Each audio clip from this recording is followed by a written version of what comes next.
Hari Om. Uh, I will start this presentation and my speech will be in English. I'm really sorry. My Sanskrit spoken has been limited to the high school level, and with a learned council and a set of scholars here, I cannot embarrass myself talking in Sanskrit. Kindly excuse me for that. And just to give an introduction of myself, I'm Ram Mohan. I'm from Bangalore. Uh, as such, I'm a software engineer working for Hewlett-Packard. Still, I do work, and I've been in software engineering for almost 30 years now. And astronomy and Indian Vedic studies has been one of my passions and hobby.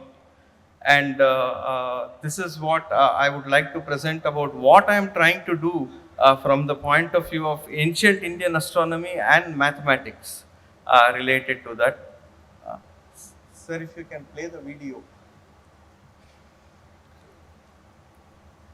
So kindly also excuse this video will have a background tune which is a bit more Western in nature, not for anything else, but this video is more highlighted towards audience who are students and who are amateur astronomers, and from that point of view I have made this video.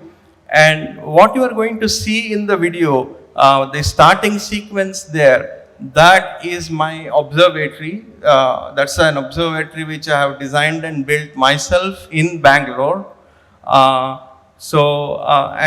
This video gives a small snippet of what I do as part of astronomy, and then I will come back to what I am trying to do as part of Indian astronomy. Sir, if you can play the video, please. Thank you. If the sound is not coming, that's okay. It's fine. But what I'll speak as the video runs. So we have a complete astrophotography and astronomy setup. So this is my setup, which looks at all the sky.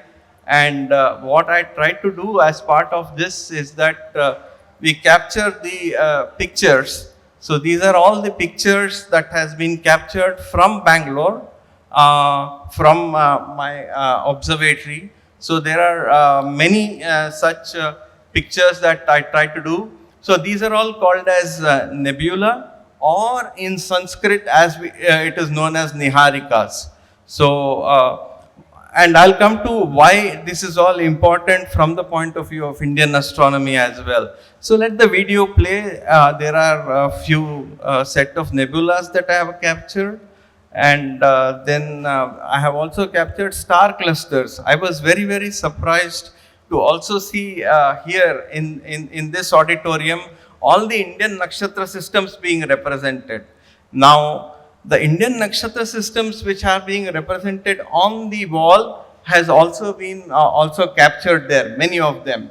And also conjunctions and occultations, which are very, very important from the point of view of Indian astronomy, has also been shown there. So let the video run. And so these are all different kind of nebulas. Each one of them are thousands and millions of light years away from the point of view of for us to see, and we cannot see them through our naked eye. It can only be resolved through a telescope by observing them or collecting data for days together. So to make one picture, we take data for at least 1 week, and that's how one picture gets made.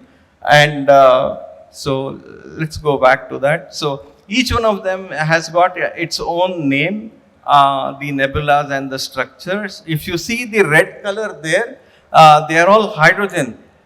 So the red color comes from hydrogen. The bluish tinge there comes from the oxygen 2 molecules, and the yellowish tinge comes from sulfur.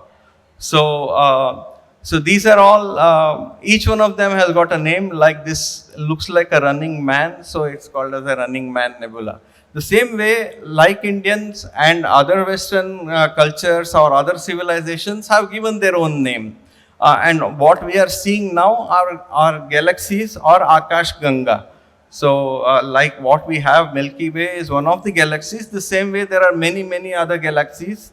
And here is a small snippet of a few of those galaxies which have been captured. You can also see there will be also a small snippet shown how far they are from the Earth. They are around 40 million light years or 35 million light years away. So we are looking at light which is coming from that far. And this is called as star clusters or Tara Mandalaha, as they call it in Sanskrit. So each one of them is a star cluster. The speciality of this is they are all born out of the same hydrogen or a nebuletic cloud. It means that these star clusters are just like brothers and sisters, stars, and they are very special from the point of view of astronomy. One of those you see here, this is a star which has died and it's gone supernova, and that is also shown as part of the star cluster. So that means just like humans, stars also go through the cycle of birth and then growth and then death. So it's just that their time levels are very long, but otherwise it's the same. So these are different star clusters. Here are, each one of them have been given a name or a nomenclature as per the international IAC or International Astronomical Union. And they start getting interesting because the way that these are born are entirely different from the way that we can imagine. And these are star portraits, in the sense when you look at a star from very, very near, when you try to take a portrait, only one picture, how it looks through the telescope. And the colors there which are shown are very natural. So none of them are created. So these are binary stars, just like we have planets going around the sun. There are stars which go around other stars. What we are seeing here is the Vasishtha and Arundhati Nakshatra, and how it actually looks when you see them up close. So this is then this is also part of the Punarvasu Nakshatra. There it is there. So and this is all Castor and Pollux, which is part of the same. And this is Rohini, that is Aldebaran, and Kritika, which is shown here. So this is how it looks. And then we have the Ardra and other. I've tried to show both the Western names as well as represent the Indian names here, and how they really look when we look at from the naked eye through the skies. And these are constellations as we see them. When we see them on a clear sky, this is how they look at.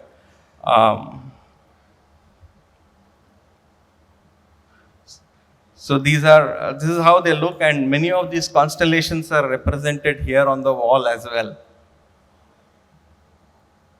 Like this is Sirius or Lubdak.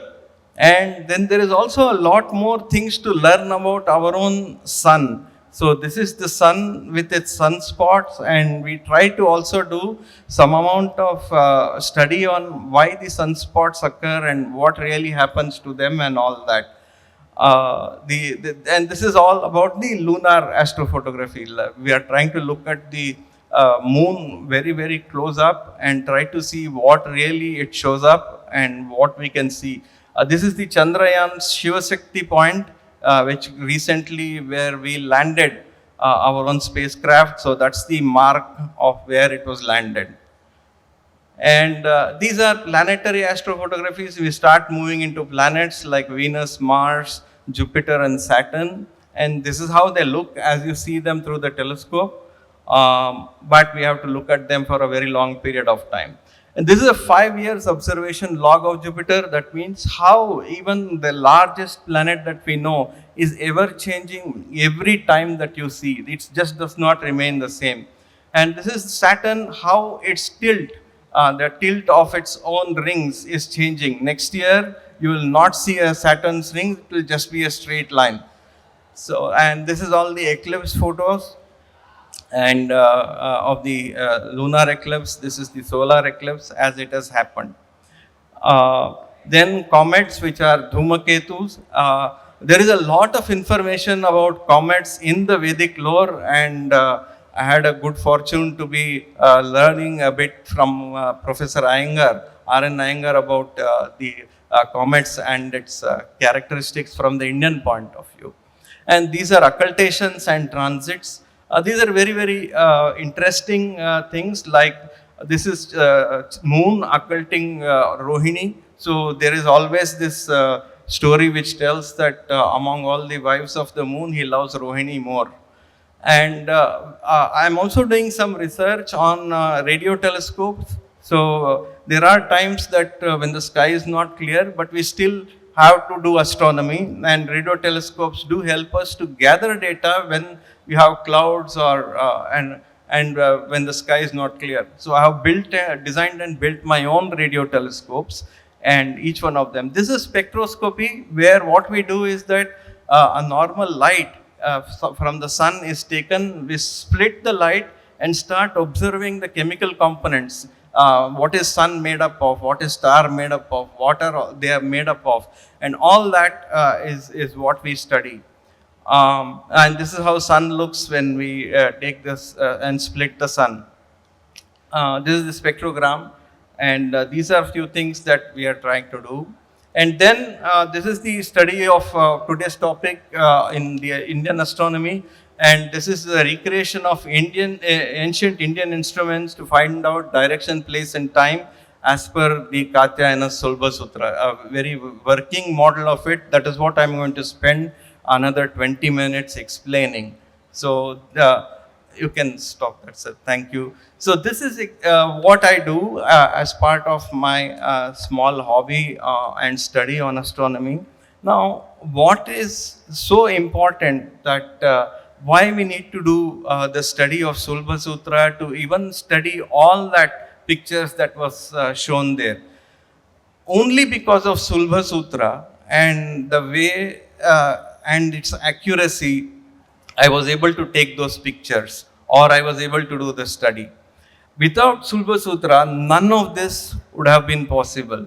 So, and the kind of accuracy that our own ancient geometric texts or mathematical texts provide, in my own experience, has been great. In the sense, many of these, when we have to do a study of these things, what we have to do is, we know that Earth is revolving around its own axis. So when we start observing a star, what really happens is, after a few minutes, the star will move away from the point of view of whatever we are looking in the telescope. So how do we make sure that the star stays in focus and we can observe the star or the star system or a celestial body for hours and hours together? So we use equipments called as mounts, where you place the telescope on a mount which has got motors in it, and the motors align to the Earth's axis and they start moving. Now that is all theory, but really what needs to happen is that we have to very, very accurately align our mounts to the Dhruva or the North Star. So only then we will be able to observe the stars for a very, very long period of time. So when we start thinking about Bangalore now or down south, we are all very much lower. And most of the time, for me, at least from Bangalore, Dhruvatara or pole star is never seen, because it will be at around 12 to 13 degrees on the horizon. Somewhere in Delhi, yes, it is acceptable, around 30 degrees in the horizon, you can see them. But in Bangalore, most of the time it is not seen, because either there is a neighbor who has built his big building, or that it's always blocked by trees or some kind of a thing. Now, how do you do something without looking at the pole star, align that to the celestial directions? So that is where the answer I got from the Sulba Sutra of Katyayana, who very well explains through a Shanku or a Gnomon method, what is the method to derive the cardinal directions more and more accurate than a GPS. This has been my personal experience, because the mounts that we use technologically are quite advanced. They do have GPS in them, but they are, for in case of astronomy, what really happens is, even if you imagine a 0.1 degree misorientation, means that the target is not there in your focus, instead it is shown somewhere else. The rate of accuracy required is very, very high. So all across the world, in all the observatories, everywhere else, they need to align their telescopes to the polar star to make sure that their observations are accurate. And this was the answer that I found when I had attended one of the lectures from Professor K. Ramasubramaniam at Jain University around 6 years back. So there was a very short introduction about that. And then after that lecture, I got some information and then started reading the book on Katyayana'S Sulba Sutra.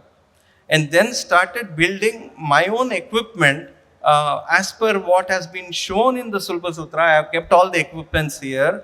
And that equipment, which is very, very simple in nature, just a small shaft of wood where the shadow falls, and the sun's shadow is what is used to determine the cardinal directions. And then you have to build with the same threads and few pegs a kind of compass.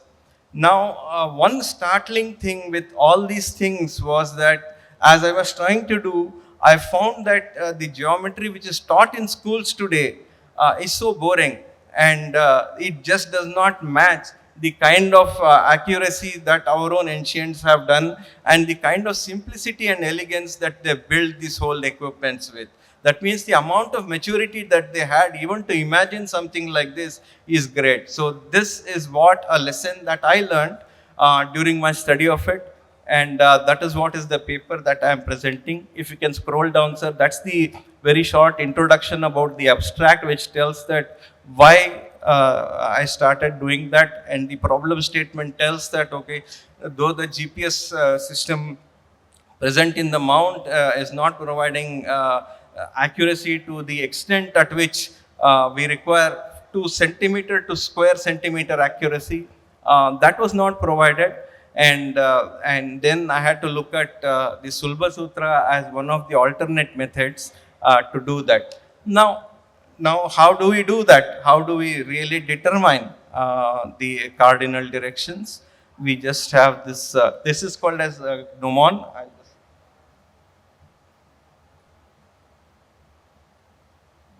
This is called as the Shanku or the gnomon.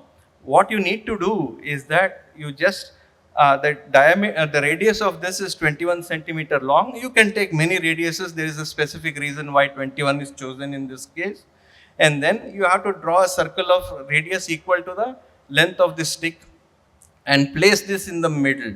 So then what we need to do is that we have to do this in the morning, where the morning shadow, if the sun is there here, will fall here and it will create a morning shadow.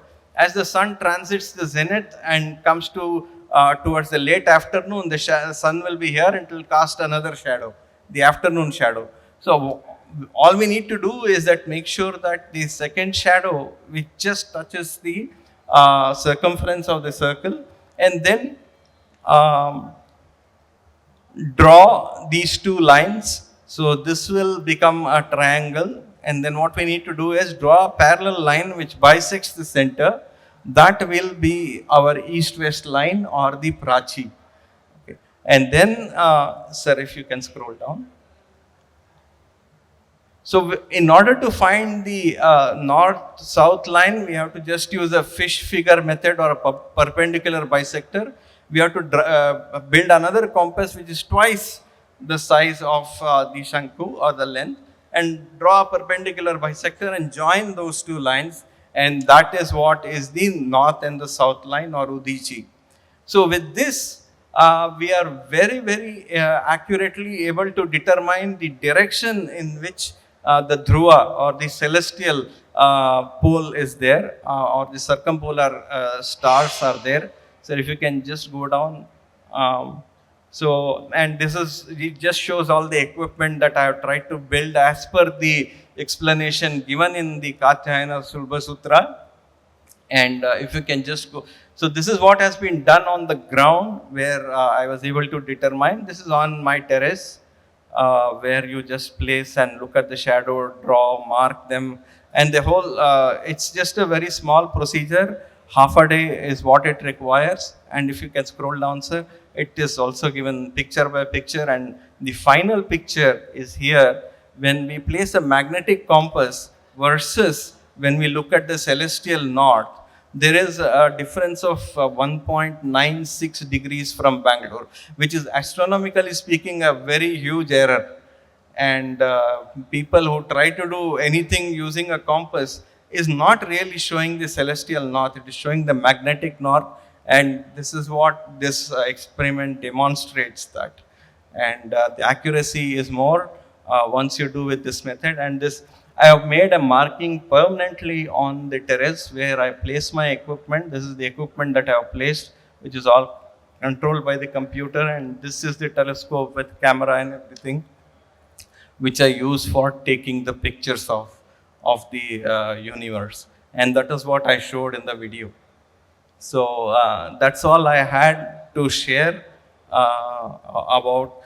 But there are a lot more that can be done from the point of view of geometry here, how the bisectors can be derived, how each one of, from a circle you can derive squares, from squares you can derive octagons, from there hexagons. Any imaginable geometrical figure of 2 dimension can be drawn using just 3 pegs, a small thread, and 2 sticks.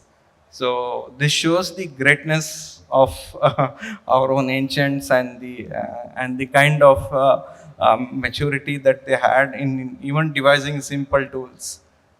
Thank you so much, and I thank all the organizers for inviting me here and trying to make sure that I can share a little bit of my experience. And thanks for the august audience.